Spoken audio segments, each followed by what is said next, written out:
అదండి, ఉట్టి పాలు బెల్లంతో బాసుంది ఎలా తయారు చేయాలో చూపిస్తాను. ఇది ఫ్రిడ్జ్లో నుంచి తీసాక తింటూ ఉంటే చాలా బాగుంటుందండి. మీరు కూడా ట్రై చేయండి.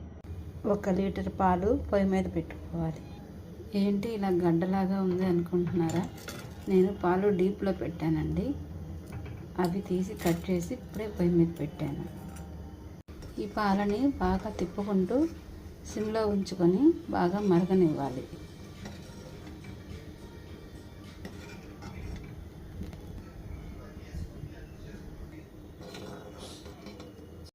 మధ్య మధ్యలో ఇలా మేగడ కడుతూ ఉంటుందండి.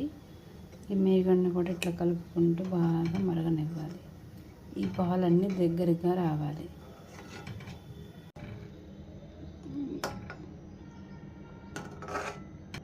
పాలు కూడా కొంచెం కలర్ మారిపోయాయండి.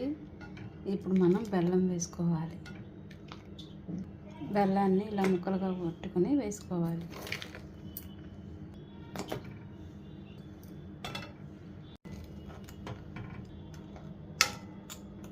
కొద్దిగా యాలక్కాయ పొడి కూడా వేసుకోవాలి.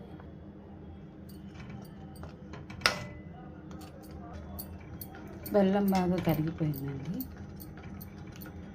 ఇప్పుడు దీన్ని ఒక బాక్స్లోకి తీసుకుందాం.